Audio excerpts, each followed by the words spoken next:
Voy a primero leer una carta que Mitre le mandó a Sarmiento, Mitre siendo presidente de la Nación, por lo tanto, ejecutor de la política exterior, ante una intromisión que Mitre consideró inoportuna de Sarmiento en un conflicto que se daba en las Islas Chinchas en Perú.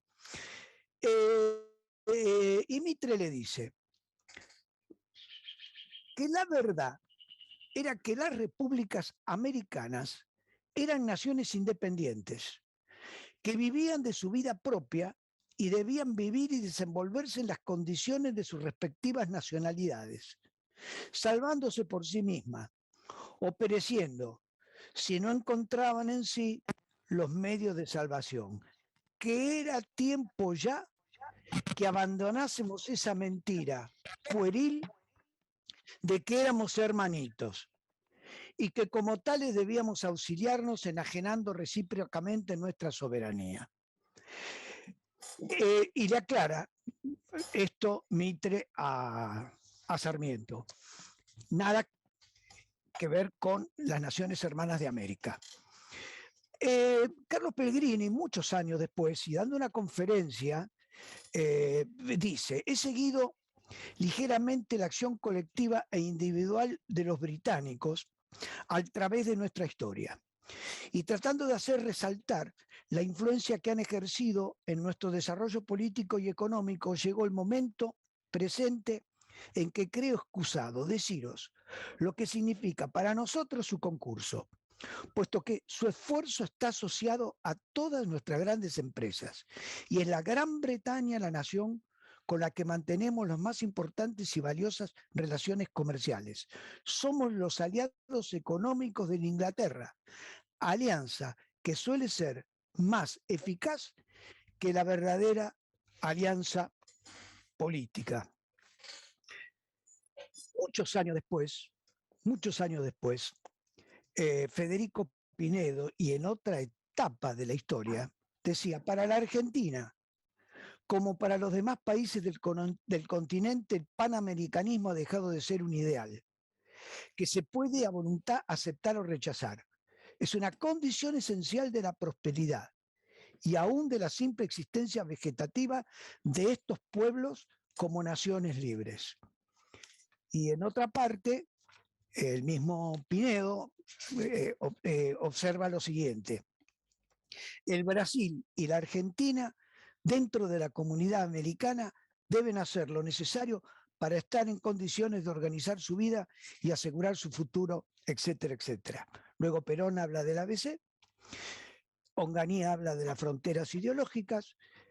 En cada etapa de la historia se intentó ubicar a la Argentina en algún espacio de la política mundial o aislarla. Bueno, nosotros hoy tenemos que hemos dibujado un triángulo, la Argentina entre China, el Mercosur y Estados Unidos. Si ustedes consideran que eso está bien, si consideran que puede haber un cuadrado, si consideran que puede haber un paralelepípedo, lo dirán. Pero está en ustedes, digamos, ya la palabra en ustedes. Así que comience libremente a expresarse el que primero se le ocurra, bueno, idea no, porque idea tiene, que quiera hablar. El Mercosur no es una unidad política ni un actor que se pueda colocar en un tablero. Digamos. Si uno agarra la propia Unión Europea, cuando uno lee los grandes tratados de geopolítica o los debates internacionales, no figura la Unión Europea, que es el grado supremo de integración económica, comercial, societal, educativa a nivel mundial. Se habla de Alemania, se habla de Francia, se habla de Inglaterra, no se habla de la Unión Europea. El Mercosur, que es infinitamente menor y que ya lleva casi 20 años de involución, a lo cual se ha acelerado en los últimos 2 años por esta cosa, esa geopolítica casi villiquen del kirchnerismo, no hablando con Bolsonaro, esperando a Lula, digamos, todas esas cosas así, de elegir el gobernante del otro con que yo voy a hablar, que son lujos que se pueden dar las grandes potencias, no países colapsados como la Argentina. O sea, tenemos 20 años de retroceso en el proceso de integración, no solo no avanza, sino que retrocede, y además le agregamos esa juvenilla ideológica de nuestros políticos en función de gobierno, meterse en las elecciones brasileras, no hablar con Brasil porque es autoritario, pero hablar con Raúl Castro, con Xi Jinping o con Putin, tratarlo de homofóbico a Bolsonaro, pero llevarse bien con Irán, que cuelga a los gays, digamos, toda una ensalada para el público interno, que además no es ni el público interno del peronismo, no es la tercera sección electoral, ¿no? Es un gobierno que parece que le habla a los votantes del Frepaso o a Palermo Sojo, digamos, no, esas cosas no le interesan al 98% del electorado peronista. Entonces, Mercosur, comunidad, descartada. La asimetría de poder entre Argentina y Brasil, lo único que ha hecho en los últimos 40 años ha sido crecer. Yo una vez le preguntaba a un alto militar brasilero por qué ellos en el 78 no ayudaron a Chile. ¿Por qué en el 82 tuvieron una posición constructiva con nosotros? Antes del 78 no había ningún acuerdo, seguíamos con los diferendos de los ríos, hasta que Fidel y Figueiredo lo solucionan en el 79. Y en el 82 se había resuelto los ríos, pero seguíamos siendo rivales en el área nuclear. No había ninguna medida de confianza mutua, va a llegar en el 87 y después en el 92 con Menem, con la vaca. Este alto militar brasileño me decía, mira, Fabián, nosotros llegamos a la conclusión a fines de los 70 que ganamos la carrera por la hegemonía de la región. No porque nosotros seamos magníficos, lo que pasa es que ustedes son pésimos.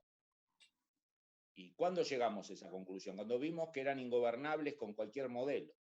Nos asustamos con Onganía, me decía. Nos asustamos, porque pensaba que ustedes habían encontrado la cuadratura del círculo, ¿no? Pero en mayo del 69 se dieron cuenta que también eran ingobernables. Entonces, no lo pueden gobernar los peronistas, no lo pueden gobernar los militares, no lo pueden gobernar los radicales. No tiene sentido pelearnos con ustedes porque ya no hay competencia estratégica. Estamos hablando de una conclusión que saca el establishment militar y diplomático brasilero hace 40 años, ¿no? Más de 40 años, cuando estábamos infinitamente mejor que ahora en todas las variables, demográficas, educativas, clase media, la variable que quisiéramos, infinitamente mejor. Por lo tanto, la Argentina no está en este tablero. Lo lógico sería que nosotros hiciéramos una política de coordinación como socio menor con Brasil frente a esta, como llama Roberto Russell, bipolaridad no polarizada, ¿no? Que es este juego de largo plazo que va a haber entre Estados Unidos y China, compitiendo, pero a su vez siendo socios en el capitalismo, en la tecnología y en muchos otros campos. Ahora, la Argentina cada vez es menos relevante, tenemos una élite política que más allá de que pierda elecciones, tiene un peso todavía en la Argentina, en la agenda ideológica, tenemos un otro sector que podríamos llamar Juntos, que tiene una política exterior a veces culposa o dubitativa de ciertas jugadas fuertes a nivel internacional, y un desinterés creciente de Brasil en que nosotros lo acompañemos a algo, primero que todo porque somos erráticos, y segundo de todo porque cada vez pesamos menos en el sistema internacional.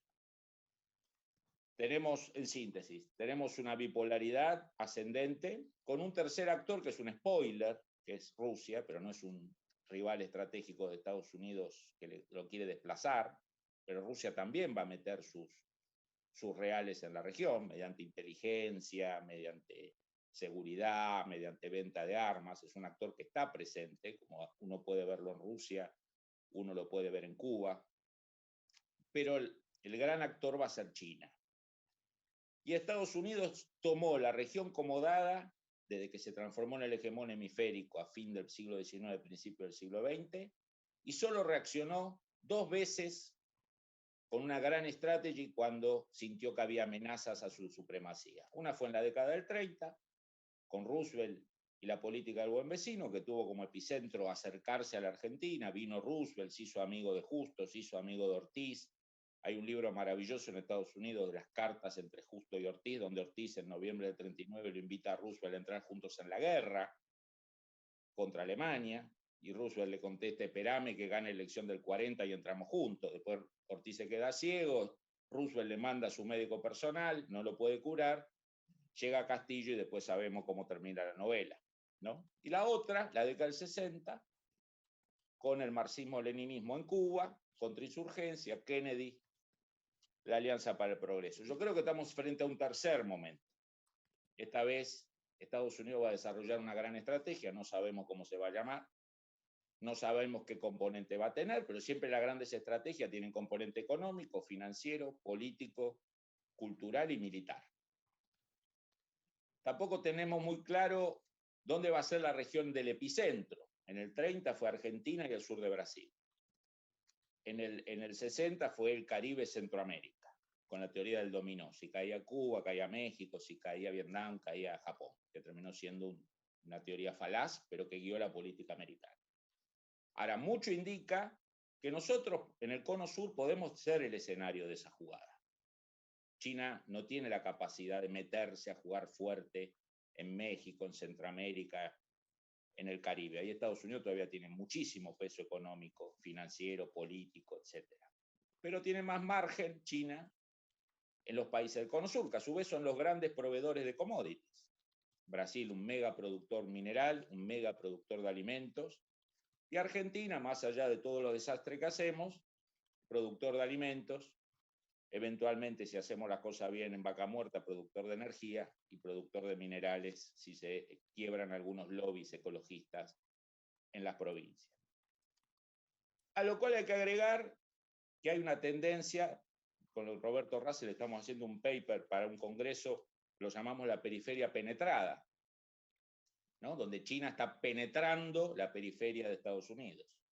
Lo que en otro paper del 2009 llamamos la tercera periferia, el Cono Sur, la zona más lejana de Estados Unidos, menos amenazante para Estados Unidos en la época del narcotráfico, el terrorismo, cuando hicimos el paper en el 2010, pero que hoy quizás sea la zona más interesante para que China opere, por las riquezas naturales, porque somos complementarios, porque se establece una especie de vínculo Gran Bretaña-Argentina, Gran Bretaña-Chile, con el cobre, con los minerales, con la comida, con la carne, etc.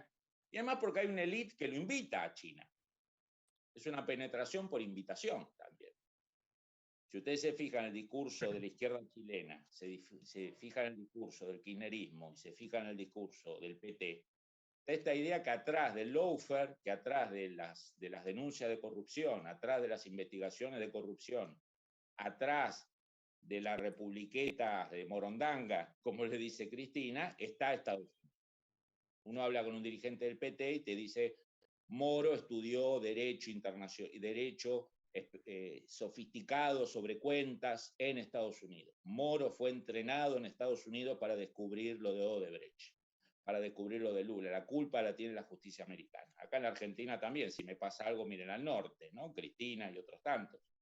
Entonces hay una penetración natural, porque estamos lejos de la zona de más peso de Estados Unidos y somos interesantes como puntos de insumos para la economía china, y además tenemos una élite política que los invita, sea por intereses económicos, por ropaje ideológico, porque China al menos tiene la bandera roja, serán capitalistas, pero bueno, me sirve ideológicamente manejarme con China, el antiamericanismo, y además porque hay una élite casi toda procesada, con problemas judiciales, de Dominami en Chile, a Cristina Kirchner y otros tantos en la Argentina, a Lula, Dirceu y otros tantos en Brasil, que ven en China un socio económico y un socio político para sacarse de encima a Estados Unidos, que supuestamente en la visión de ellos es lo que les marca o que ayuda a ciertos sectores en Argentina, Chile y Brasil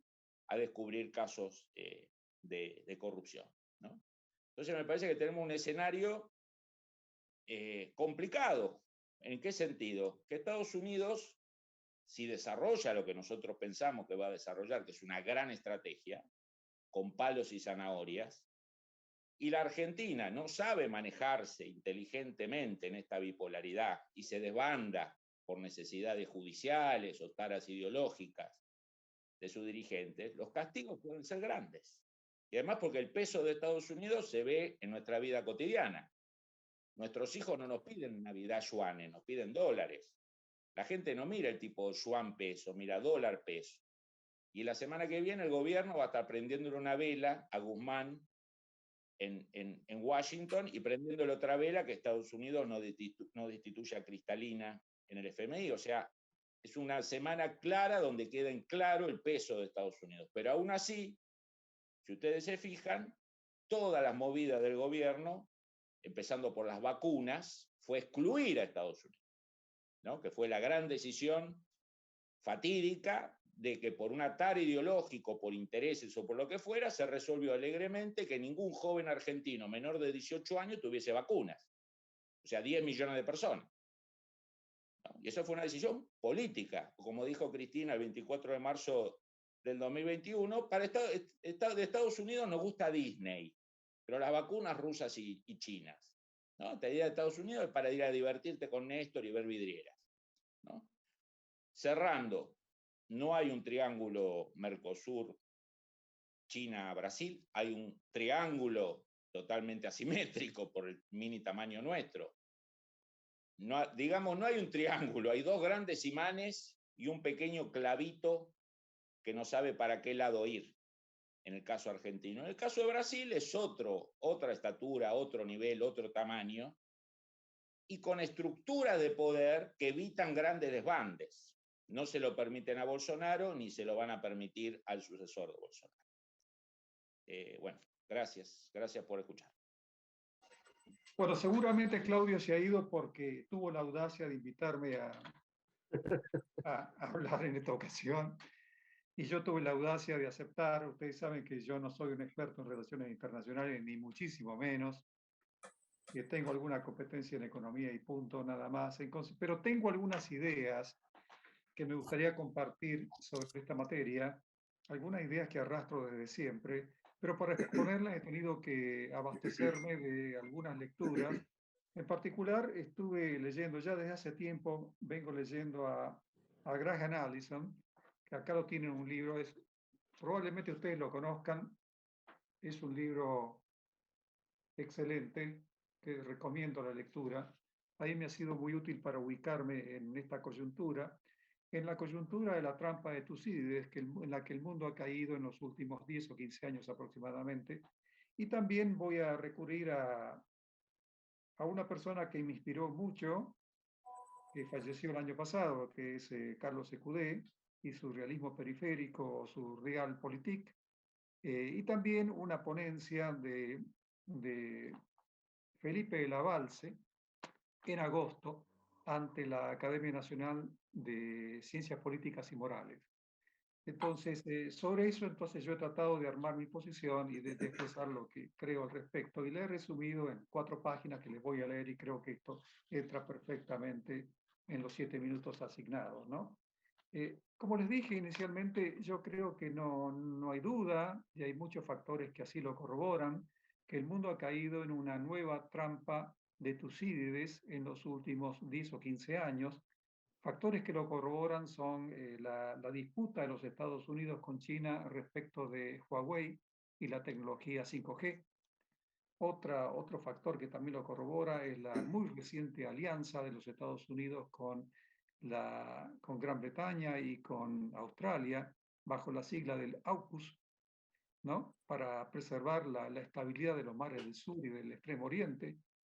Y el último y contundente y la brutal respuesta y muestra que está corroborando la trampa de Tucídides entre Estados Unidos y Gran Bretaña es el hecho de que una cantidad importante de aviones de la Fuerza Aérea China hayan sobrevolado Taiwán el sábado pasado, el domingo y el lunes. Este es un hecho de notable gravedad que está demostrando cuál es el punto en cuestión y qué está en disputa en la actualidad, ¿no?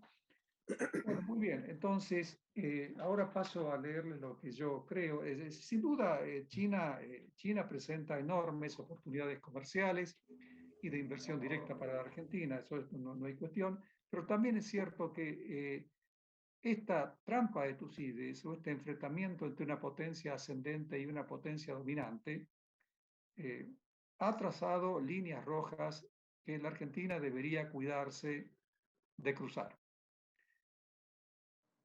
Entre fines del siglo XVIII y fines del siglo XX, el mundo sufrió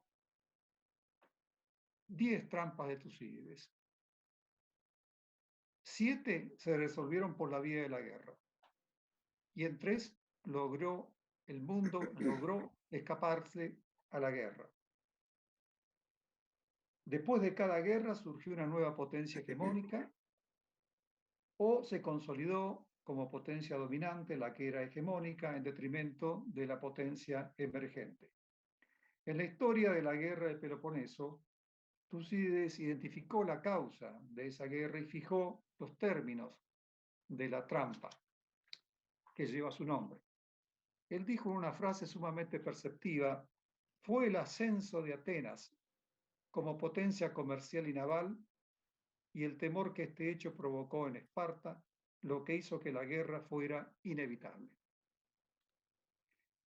Les digo que este estrés, esta presión que lleva la guerra, en virtud de una potencia que viene con bríos y con fuerza y con gran confianza en sí misma, promovido por 20 años de crecimiento económico sostenido y de apertura de mercados y comercio y desarrollo marítimo y desarrollo militar, es lo que lleva al enfrentamiento, puesto que la potencia dominante es especialmente sensible y quiere la preservación del statu quo. Esto fue identificado por Tucídides hace 2500 años. Ahora voy a repasar 2 trampas de Tucídides que afectaron el curso de la historia argentina en los últimos 200 años. Entre fines del siglo XVIII y principios del siglo XIX, Gran Bretaña era la potencia dominante y se enfrentó a Francia, que era la potencia emergente y desafiante. Francia no era una potencia emergente en materia económica, más bien tenía una economía atrasada en comparación con Gran Bretaña, pero era una tremenda potencia militar terrestre. O sea, si Francia dominaba el continente, podía arrasar a Gran Bretaña. Este era el problema. El trofeo era el poder terrestre y marítimo en Europa. Las consecuencias fueron las guerras napoleónicas. El resultado fue la consolidación de Gran Bretaña como potencia hegemónica durante todo el siglo XIX. La primera noticia de Escudé, la primera noticia histórica, porque Escudé decía que la Argentina había tenido 3 noticias históricas. La primera, que ocurrió entre 1850 y 1860, según él, fue que Argentina y Gran Bretaña eran comercialmente complementarias. Y esto se vio ya desde antes de 1810. La Argentina en 1820 exportaba cueros, suela y cebos por un 50-55% a Gran Bretaña, y Gran Bretaña, hola, perdón, alguien está hablando. Y Gran Bretaña, Sí, sí. sí, No, sigo. seguí. Sí, seguí. Y Gran Bretaña, o sea, y la Argentina, importaba de Gran Bretaña el 55% de sus importaciones totales. O sea que había un tremendo intercambio entre la Argentina y Gran Bretaña, y la Argentina se había transformado, digo yo, según el criterio de una cantidad de historiadores como Salvatore, Newland, Ferns, que es el historiador económico canadiense de Oxford, Amaral, Díaz Alejandro. O sea, la Argentina era un estado de libre comercio entre 1820, de 1820 en adelante, y uno de los mayores exportadores del mundo, medido por exportaciones en plata por habitantes. O sea, ya la Argentina era muy abierta cuando se firmó el Tratado Anglo-Argentino de Amistad, Comercio y Navegación por el ministro Manuel José García, que era ministro de las Heras, y la Cancillería británica, ¿no? Entonces, ahí hubo la primera noticia histórica es la complementariedad, que esto fue reforzado por la revolución política liberal que ocurrió en la Argentina a mediados del siglo pasado. Segundo punto, a principios del siglo XX, Gran Bretaña, potencia dominante todavía. Alemania, potencia en ascenso. De igual manera que Atenas en el siglo V a.C. O sea, era una potencia en ascenso naval, comercial. Francia, Inglaterra estaba, o Gran Bretaña estaba, en este caso, asistida por dos aliados, Francia y Rusia. El trofeo fue el poder terrestre en Europa y el poder marítimo global. La consecuencia fue la Primera Guerra Mundial. El resultado, Gran Bretaña y Alemania quedaron desangradas, exánimes. Estados Unidos se transformó en la nueva potencia hegemónica. Segunda noticia histórica de Escudé. Argentina y Estados Unidos no eran complementarias comercialmente, sino que más bien competían comercialmente en materia agrícola. Y otro factor que refuerza este hecho es que la Argentina giró hacia el nacionalismo alrededor de 1940. De hecho, el golpe de 1943 fue un golpe nacionalista. Dejó atrás el liberalismo. Todo esto se acumula para que no se cumpliera la máxima de Tucídides, que aparece en el diálogo de Melos, en la historia de la guerra del Peloponeso, que dice que el fuerte hace lo que puede, no hace lo que quiere, sino lo que puede, y el débil hace lo que debe. La Argentina no hizo lo que debía, de acuerdo con Tucídides. A principios del siglo XXI, Estados Unidos es la potencia dominante. China es la potencia en ascenso y la que lo desafía. El trofeo es el poder político, económico y militar en el sudeste asiático. La consecuencia es una incógnita. Pero según las estadísticas del proyecto de la trampa de Tucídides de Alison Graham de la Universidad de Harvard, es altamente probable, en un 75%, un enfrentamiento bélico entre China y los Estados Unidos. Ahora bien, ese enfrentamiento sería prolongado porque ambas potencias están sumamente interconectadas en materia comercial. China depende grandemente del abastecimiento marítimo. Hay una clara supremacía naval norteamericana y una supremacía en cuanto a calidad e importancia de los aliados de los Estados Unidos respecto de China, que tiene unos pocos aliados en el sudeste asiático.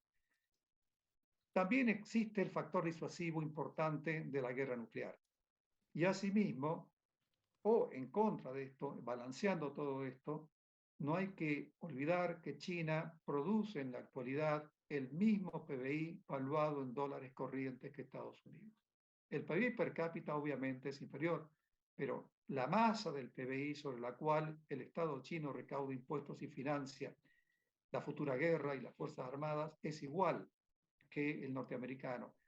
Y ese PBI podría crecer, si China creciese 3 puntos porcentuales más que Estados Unidos en los próximos años, los próximos 12 años, por ejemplo, según cálculos del avance, el PBI chino superaría en valores corrientes en un 50% al norteamericano, y si creciese a igual ritmo, 3% anual, por encima de los Estados Unidos en 24 años para el 2045, duplicaría el PBI norteamericano. Pero lo más interesante de todo es que el PBI actual de China, corregido por paridad de poder adquisitivo, es hoy 50% superior al norteamericano.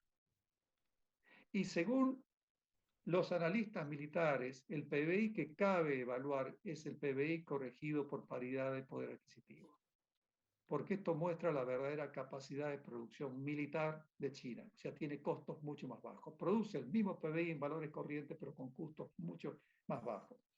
El resultado al cual se arriba es que si Estados Unidos fuera derrotado, en todo caso Estados Unidos quedaría relegado al continente americano y a Europa occidental. Pero que la fuerte relación entre ambos países haría que esa lucha llevase mucho tiempo.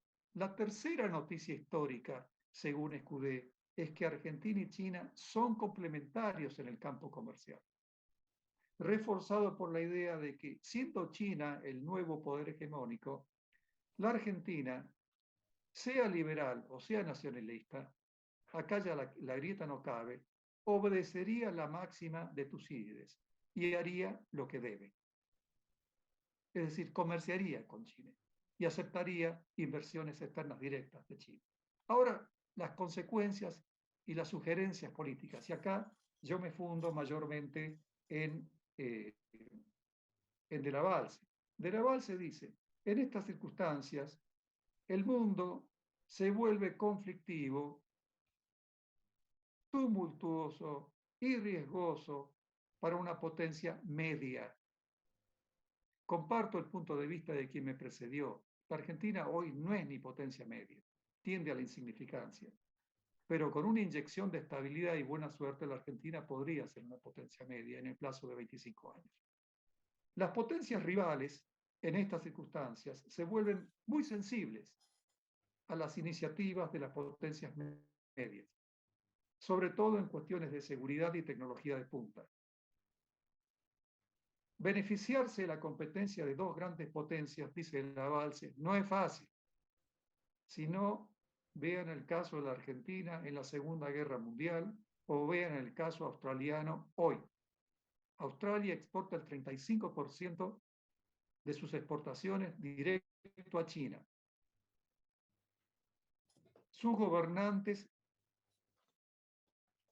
hicieron un par de declaraciones que afectaron la sensibilidad de China. Dijeron que debía haber una investigación independiente sobre los orígenes del COVID en la provincia de Wuhan. Nada más. Y también expresaron que no veían con buenos ojos el endurecimiento de las leyes chinas sobre Hong Kong, que conspiran contra su autonomía. Sin preaviso, China rebajó automáticamente, arbitrariamente, burocráticamente las exportaciones australianas a China en un 20%. O sea, castigó a Australia. Esas son líneas rojas, ¿no? Entonces, la recomendación de la Balse, mi recomendación incluso antes de leerlo de la Balse, es que no hay que jugar a dos puntas, no hay que cruzar líneas rojas, hay que aprovechar oportunidades comerciales y de inversión externa directa, pero que no involucren compromisos geopolíticos.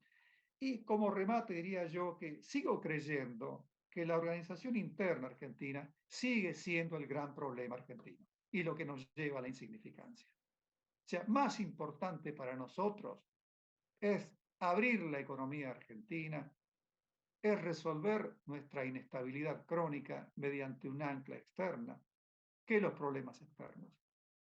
E igualmente yo creo que esa ancla externa podría ser provista por el resto del mundo, por Estados Unidos en particular, ¿verdad? Y que en ese sentido el mundo sigue siendo una solución para la Argentina, porque nuestro problema es interno. Nuestro problema no es externo, es interno, solo que ahora está condicionado por esta trampa de Tucídides. Esto es todo, gracias. Muy bien, Jorge. Muchas gracias por la convocatoria y un gusto para mí poder compartir esta reunión con ustedes. Sin perjuicio de que puedo suscribir mucho lo que se ha dicho antes, seguramente asumo que lo que se diga después también. Yo quiero enfocar desde una perspectiva el tema, lo cual no quiere decir que no haya otras, pero en 7 minutos hago foco. Yo creo que el mundo está viviendo un proceso de cambio muy marcado que nos obliga a reconsiderar las categorías de análisis. Me gusta hablar de que vivimos un imbalance displacement, un desequilibrio en la medida en que los factores de poder, las fuerzas, están buscando algún punto de equilibrio, pero mientras ese desequilibrio en términos horizontales va ocurriendo, el mundo va avanzando, está yendo hacia adelante y ese movimiento hacia adelante todavía afecta más el desequilibrio horizontal. Entonces hay un doble movimiento, el horizontal, el desequilibrio, pero el displacement hacia adelante que va generando la irrupción de nuevos fenómenos. A mí me parece que en el mundo están ocurriendo 4 cosas muy significativas que venían pasando antes de la pandemia y que la pandemia aceleró. El primero es el rotundo cambio tecnológico. El cambio tecnológico que, como dice Tom Friedman, no es el cambio que producen las máquinas, sino que es el cambio que las personas pueden hacer usando las máquinas. Ese cambio tecnológico está haciendo que haya una enorme cantidad de procesos evolutivos que están quedando fuera del alcance de la política tradicional. Históricamente la política marcó el escenario y detrás de ello los actores avanzaron. Era la política la que con la Revolución Francesa o la independencia americana o la caída del muro de Berlín generaba un espacio. Y después los actores individuales, en organizaciones particulares, actuaban en consecuencia. Y hoy ese cambio tecnológico en realidad está en manos de los actores privados que están rompiendo contextos, incluso políticos. La política viene de atrás. El futuro lo están creando las empresas o algo parecido, los inventores, los innovadores, lo cual está generando un enorme shock en ese desequilibrio. Por eso digo que hay un imbalance displacement. No es solo un desequilibrio. Además, estamos avanzando y eso hace todavía mucho más complejo todo. Hace poco un artículo en un blog del Banco Mundial decía que de las 100 principales economías del mundo, 70 son empresas y 30 son países. Y esto es básicamente porque la innovación tecnológica hoy está en manos de las empresas. Por lo menos el management de la innovación tecnológica. Eso no quiere decir que sean las empresas las que inventan, pero sí son las que ejecutan. Esto obviamente produce un cambio en la relación de los factores de poder. El segundo gran cambio que está ocurriendo en el mundo es,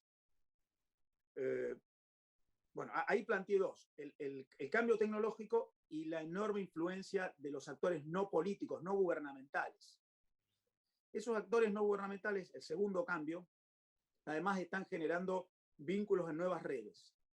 Está apareciendo en términos económicos la relevancia de las geografías digitales que van superando las geografías físicas.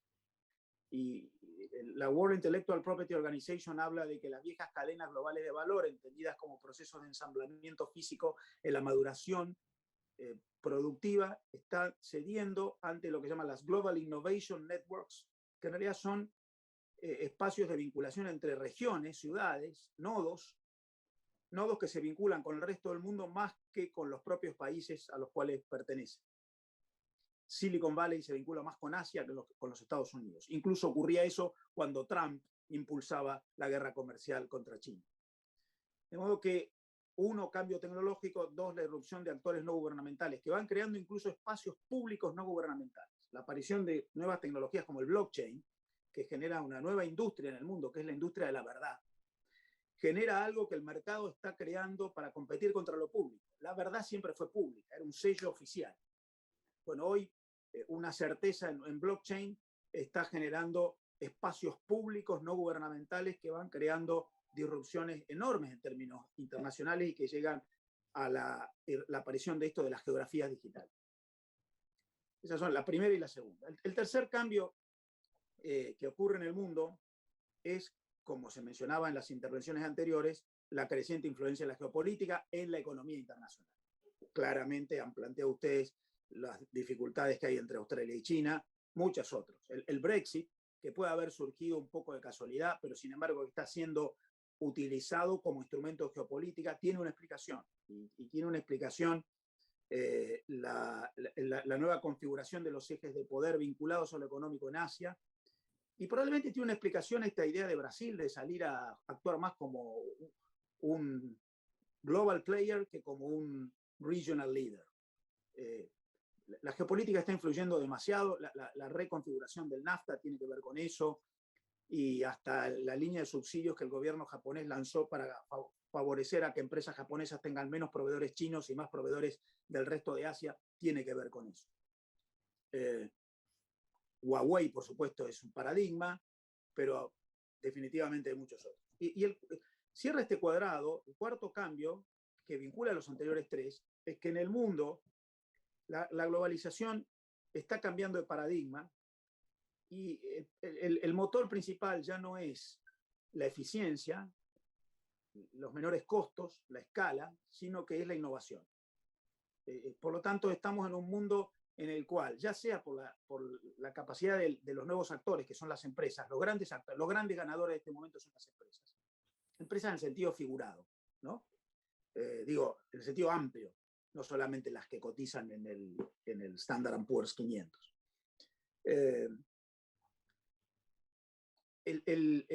Ya, por lo que hacen ellas, que van incluso generando nuevas condiciones para la acción, ellas van creando condiciones, imponiendo estándares de calidad para sus proveedores, creando condiciones de mercado que incluso van obligando a modificaciones regulativas posteriores, ulteriores.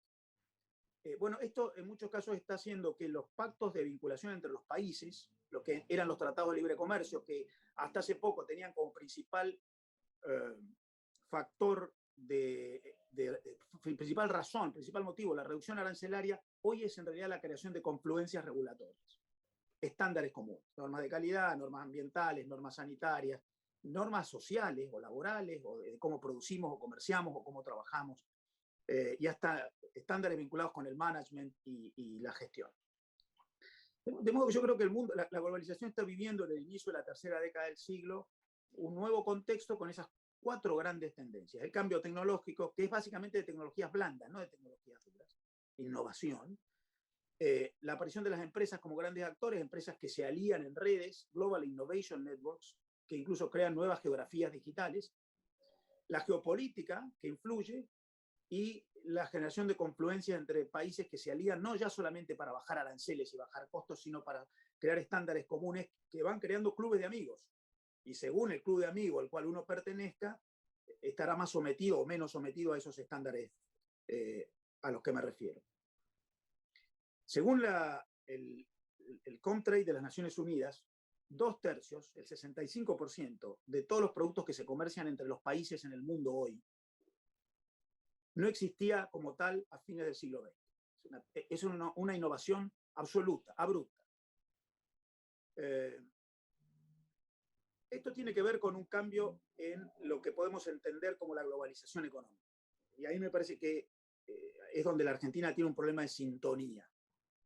La globalización, como dice Richard Baldwin, hasta fines del siglo XX era la globalización de los contenedores en los barcos, el comercio internacional de bienes físicos. Bueno, la globalización de ahora es sustancialmente distinta. A mí me gusta hablar de una globalización hexagonal. Hay 6 flujos que se están activando de una manera muy intensa entre los países. El primero es el comercio internacional de bienes, que se recupera pese a las previsiones. La pandemia va a desglobalizar el mundo, no ocurrió. El comercio internacional entre los países el año pasado cayó 5,2%, la OMC había anticipado 30% de caída, cayó 5,2%, cayó menos que con la crisis financiera de 2008-2009. Este año el comercio internacional entre los países del mundo está creciendo 8%, de acuerdo a la OMC, no solamente recuperando, sino hasta superando los niveles del 19. Globalización, comercio internacional de bienes, primer flujo. Segundo flujo, comercio internacional de servicios, mucho más dinámico que el de bienes, crece 60% más que el de bienes. Es un mundo de intangibles. Servicios, algunos identificables, consultoría, propiedad intelectual, royalty, franquicias, servicios financieros, y muchos servicios que no están plenamente cuantificados. Hay un problema de estadística, hay un problema de contabilización de los flujos que hay en el mundo para la generación del nuevo valor intangible, que es básicamente el capital intelectual. Y ahí aparece el tercer gran flujo de esta globalización, que es el intercambio de datos, conocimiento e información en el mundo.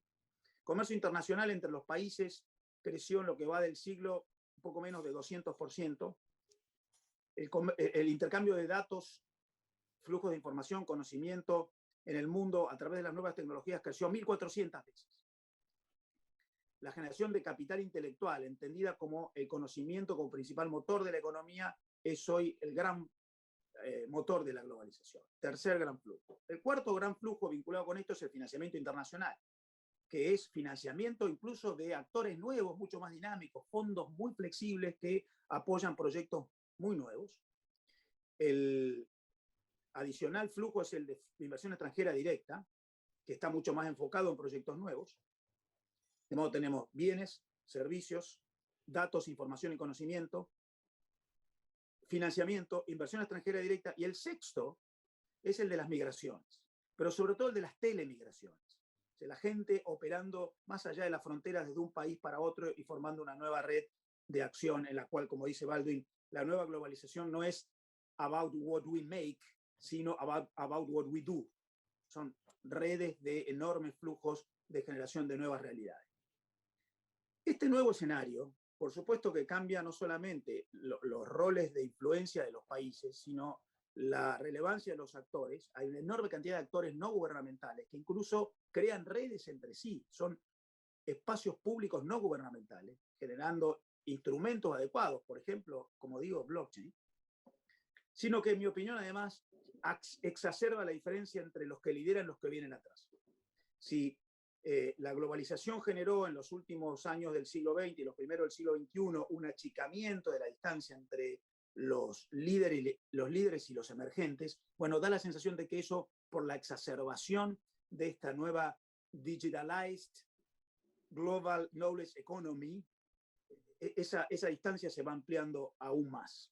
Y ahí donde veo a la Argentina absolutamente desacoplada. Lamentablemente, me parece que la Argentina no está percibiendo que no hay manera de participar en el mundo en relación a las relaciones económicas internacionales. Yo no estoy hablando de otro aspecto de las relaciones internacionales sobre las cuales podríamos hablar, pero no hay tiempo. La Argentina no está percibiendo esto. Y entonces, la Argentina ha generado un enorme desequilibrio, uno más, que es el de la prevalencia de lo doméstico sobre lo internacional. Claramente la Argentina no tiene aliados en el mundo. No es aliado ni de China, ni de Venezuela, ni de Brasil. Tiene movimientos esporádicos, espasmódicos, de acuerdo a las necesidades domésticas, que es un desequilibrio más. La Argentina es un manojo de desequilibrios, lo doméstico sobre lo internacional, lo público sobre lo privado, la política sobre las instituciones, el corto plazo sobre lo sustentable. Bueno, esto es uno más. En este marco, a mí me parece que es acuciante entender que la Argentina necesitaría generar una nueva agenda en la cual la participación en el mundo no depende solamente de alguna alianza, de alguna amistad, ni siquiera de firmar algún tratado de libre comercio que hay que firmar, sino de una concepción y la asunción de que hay un rol para jugar. Y paradójicamente la Argentina, dentro de un proceso de descomposición en el cual está, en realidad tiene algunos sectores del país que participan en estos escenarios, claramente el sector agroproductivo, y otros sectores que están desvinculados a la vez. Por eso es un imbalanced displacement que ocurre en el mundo. Y por eso esto de la globalización subnacional. Yo creo que hay 4 Argentinas actuando en simultáneo y actuando en contra una de la otra. O sea, hay una Argentina de las grandes ciudades que es relativamente global, bien educada, Buenos Aires, Córdoba, Mendoza, Rosario. Hay una segunda Argentina de los conurbanos, con estándares africanos, el de Buenos Aires, el de Mar del Plata o el de Rosario. Hay una tercera Argentina rural muy competitiva, comparable con el Midwest, que es la Argentina sojera, y hay una cuarta Argentina del interior dependiente del subsidio y el empleo público. Y esas 4 Argentinas compiten entre sí. Hay algunas de esas Argentinas que están participando en este nuevo escenario y hay otras que están absolutamente desvinculadas. Y la Argentina no logra hacer prevalecer unas sobre otras.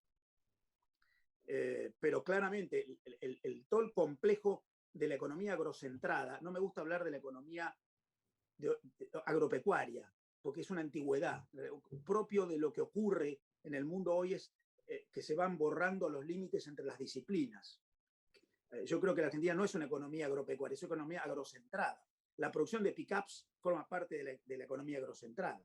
Y la producción de drones que se utilizan para la mayor productividad en el agro forma parte de la economía agrocentrada. Y todo el sistema de logística y transporte de camiones forma parte de la economía agrocentrada. Y los principales clientes de los bancos son las grandes exportadoras cerealeras. Y todo eso es la economía agrocentrada, pero convive con otras. Bueno, eso no está claro en la Argentina quién prevalece. Esto está bueno porque no quiere decir que la Argentina está perdida, sino que si lograra hacer prevalecer los que ya están más o menos participando en este escenario, a lo mejor podría generar un capital político para conducirse en esta línea. Lamentablemente en este escenario yo creo honestamente que la Argentina no está jugando. Cualquier indicador que ustedes conocen lo, lo releva. La Argentina cuando empezó el siglo XXI, hace apenas 20 años, explicaba el 0,4% de todas las exportaciones mundiales. El año pasado explicó el 0,28%, que viene así. Y hace 70 años explicaba el 0,8%.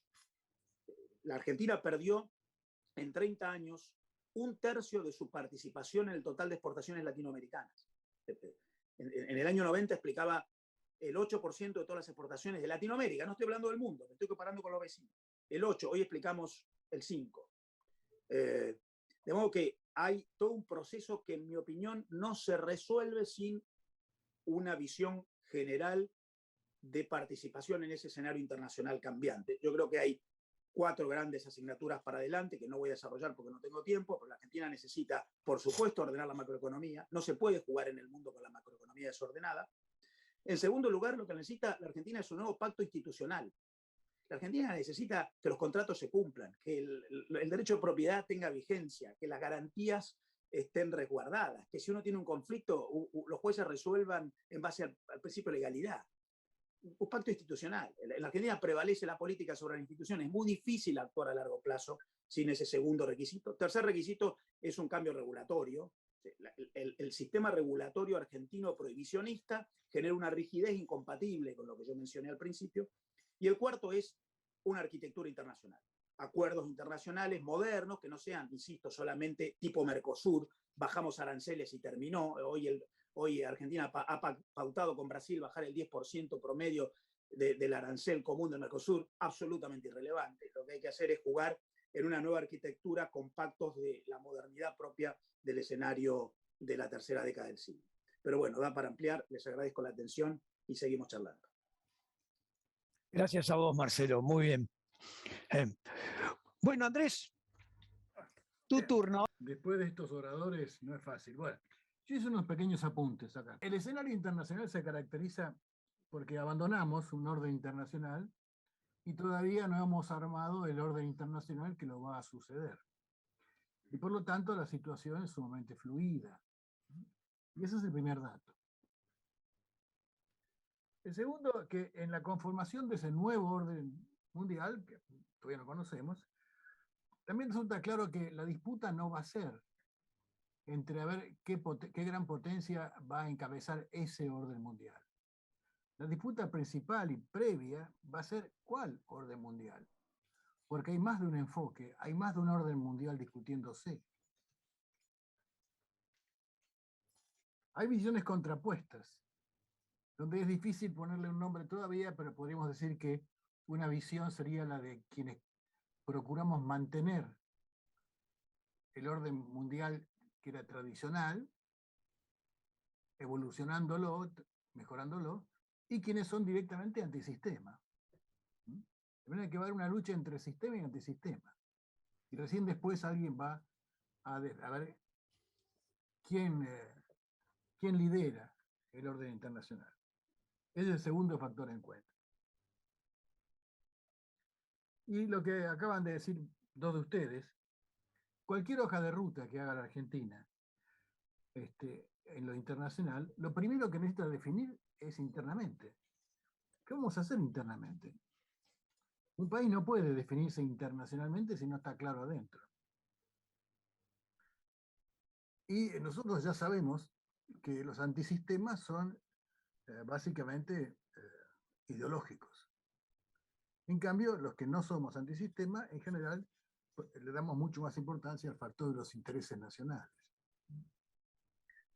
Al fundarse el sistema institucional argentino, Alberdi nos recordaba, decía, que los argentinos nunca debemos olvidar, lo cito, la inteligencia de los propios intereses. Entonces, internamente tenemos que definir si queremos seguir con Alberdi o vamos a ir con la Clau. Y eso mucho antes de definir un camino internacional. En este momento, el dilema de cooperación o proteccionismo en el mundo se refleja internamente en países como Argentina para pronunciarnos por la democracia o el autoritarismo. Depende cómo nos definamos internamente el papel que podemos jugar en el mundo. Quizás no se trate finalmente de una opción entre extremos, pero cualquiera sea el punto intermedio que más favorezca a la Argentina, estamos viendo un gobierno que en su momento priorizó la salud, la salud sobre la economía. Y las extremó tanto esa posición que perjudicó a la salud y a la economía, a las dos cosas. Batiendo con la cuarentena más larga del mundo y batiendo récords de quiebras de empresas y pérdidas de fuentes de trabajo. A la inversa, lo que quizás intentaron Trump o Bolsonaro. Esa actitud interna nos llevó a una conducta externa de acompañamiento, cuando no de apoyo, a regímenes muy totalitarios en lo interno e internacionalmente marginales y irrelevantes, distanciando a la Argentina del mundo de la cooperación y de la interdependencia.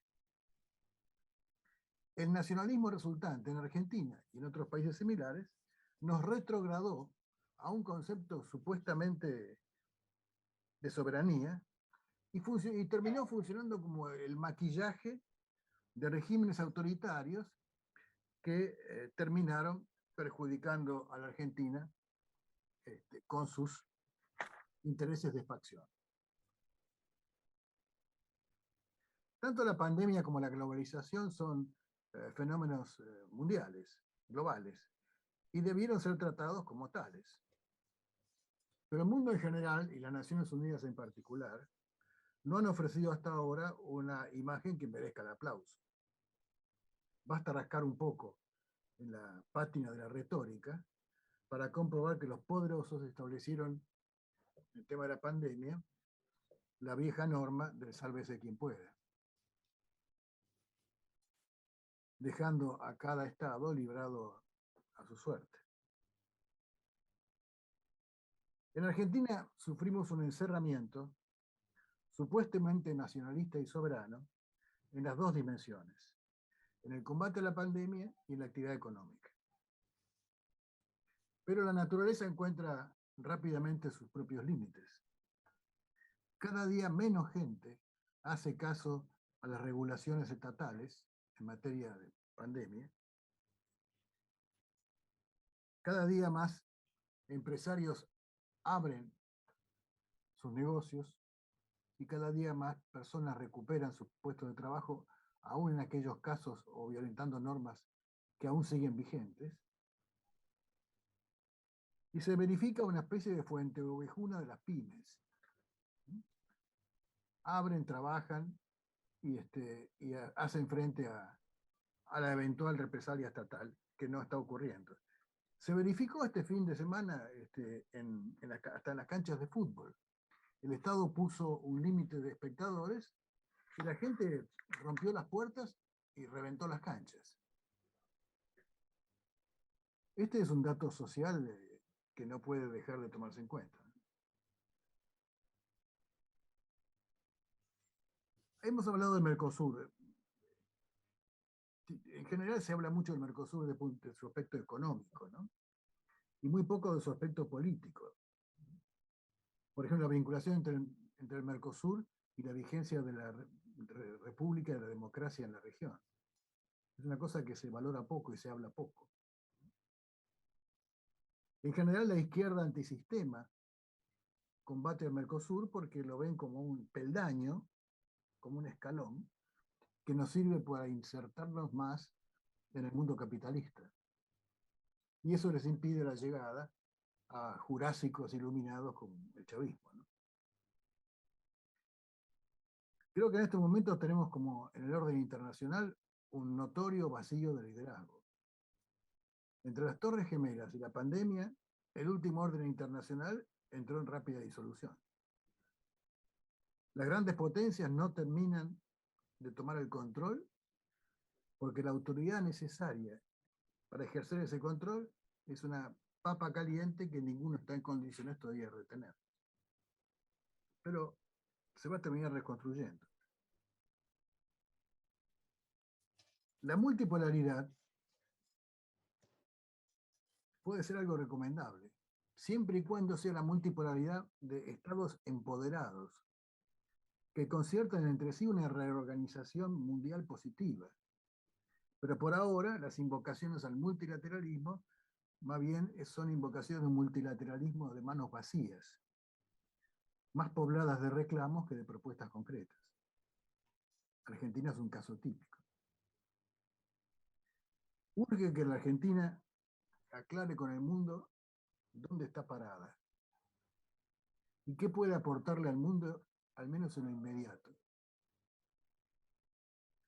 Que básicamente podría ser alimentos, energía y minerales.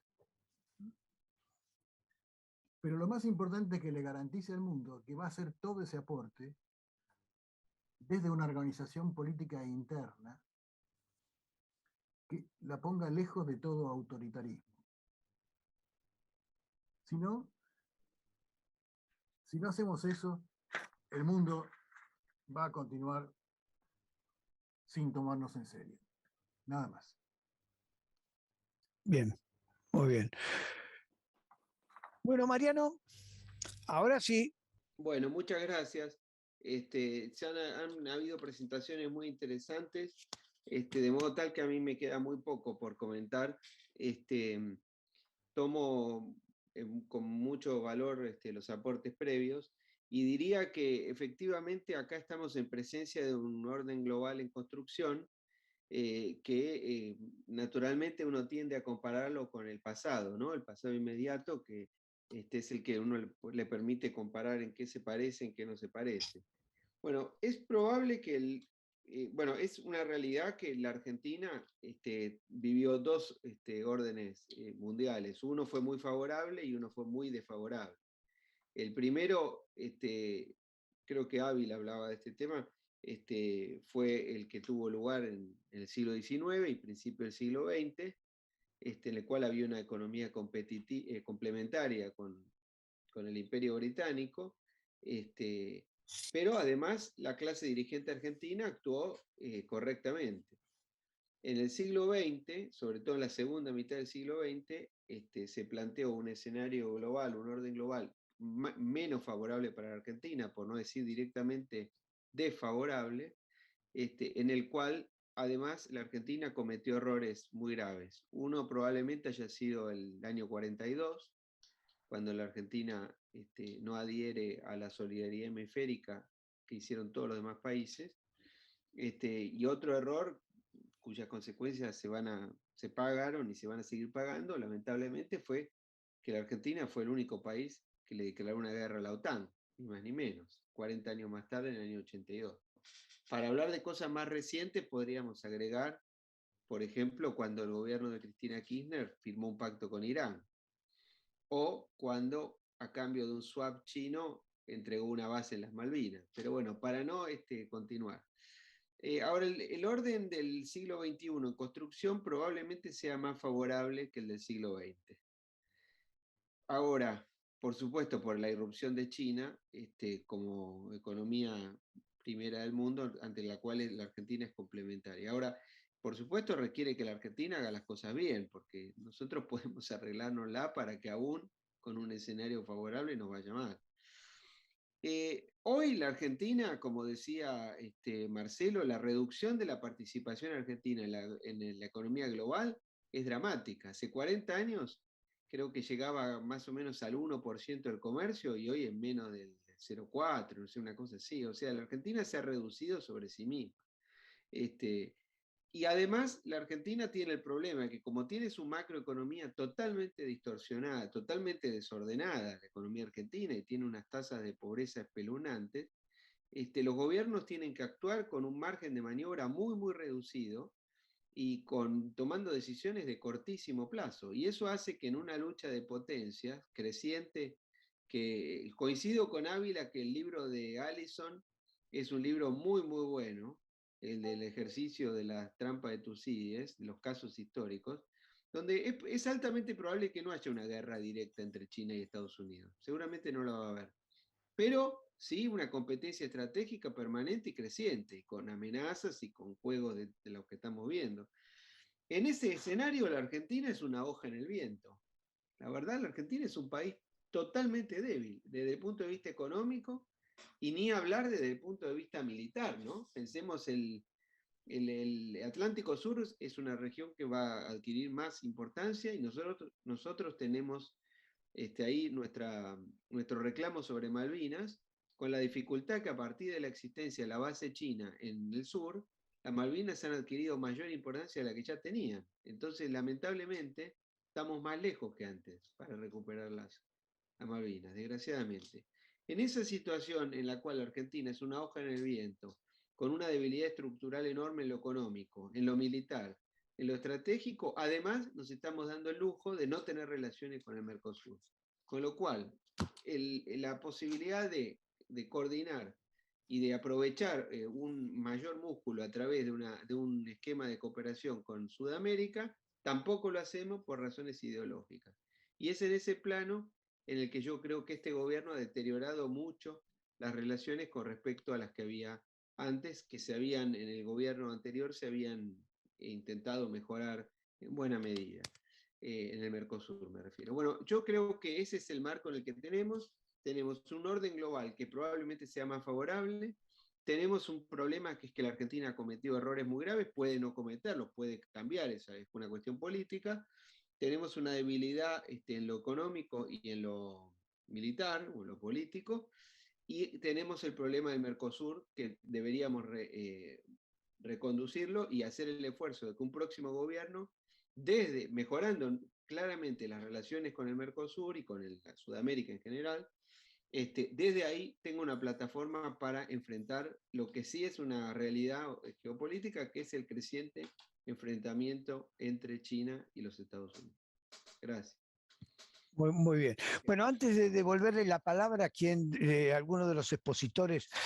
Pascual pidió. Sí, quiera retomarlo. Pascual quería hacer algunos comentarios. Gracias. Primero, muchísimas gracias a los expositores porque esto ha sido verdaderamente una explosión de talento y no estoy exagerando con lo que acabo de decir.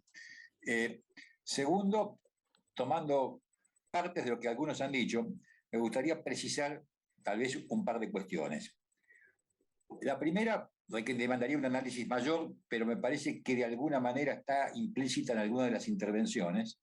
Este escenario internacional, con todas las características que se han descrito y con todas las ambigüedades que presentan en relación al futuro, da la impresión de que es un escenario internacional bastante favorable para la Argentina, si se tiene en cuenta lo que significa el ascenso, como se ha referido acá más de uno, de China como una superpotencia que inevitablemente tiene con la Argentina una cierta relación de complementariedad económica, tal cual acá se ha reflejado, y el desarrollo de lo que acertadamente Marcelo ha descrito como una posible estrategia agrocentrada. Segundo, es que compartiendo las apreciaciones acerca de la trampa de Tucídides y de todas las variantes que se abren a partir de esa caracterización, me animaría a decir que no hay peor catástrofe para China que un colapso económico en Estados Unidos y que a la inversa no habría un peor colapso para Estados Unidos que una catástrofe económica en China.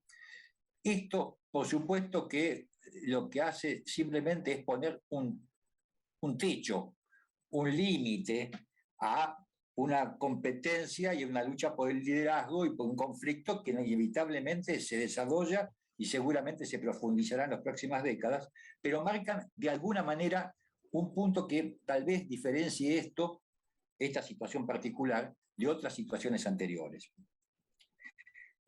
Lo siguiente es que es una evocación para nosotros, particularmente para la gente, acá ustedes son todos más jóvenes, para la gente de mi edad. En la década del 70 se solía decir que había dos tercerismos. El tercerismo de Mao Zedong, que intentaba poner a China tan lejos lejos de ambos imperialismos, y el tercerismo de Mariscal Tito en Yugoslavia, que lo que pretendía era poner a Yugoslavia lo más cerca posible de los dos imperialismos que disputaban. Tengo la impresión de que, digamos, a lo bruto, el camino de la Argentina en este caso, en esta situación del mundo, tiene más que ver con lo de Tito que con lo de Mao, en el sentido de que la Argentina no puede elegir entre Estados Unidos y China, tiene que vincularse y lo más estrechamente posible con ambos, como bien señalaba Andrés, evocando a Juan Bautista Alberdi, en la inteligencia del interés nacional. Y coincido, a su vez, en que es probable que en el vínculo con China tenga más importancia la dimensión económica y que en el vínculo con Estados Unidos y con Occidente en general tenga más importancia la dimensión política, la cuestión de los valores, el sistema democrático, etc. Y última cosa, creo que se señaló al principio, sobre todo en la intervención de Fabián, la Argentina en el mundo existe si va junto con Brasil. No creo que la Argentina tenga tamaño y entidad suficiente como para tener una presencia independiente de Brasil en el planeta. Es cierto lo que acá alguien señaló sobre las potencias medianas y que la Argentina todavía no está hoy, porque sí lo estuvo, en esa situación. Pero tampoco me parece que la Argentina sea un país de décima. Y esto lo digo objetivamente, no lo digo con un dato de patriotismo. Creo que en todo caso, en términos del boxeo, la Argentina no es mediana, pero es welter, es un semimediano desde el punto de vista del escenario internacional. La mayoría de los 193 países del mundo tienen menos relevancia que la Argentina. De hecho, no hay tantos países que estén en el G20, por ejemplo. Hasta acá mis observaciones, punto. Bueno, yo les agradezco en nombre del Foro Patriótico su participación y la preparación de estas exposiciones. Muchas gracias.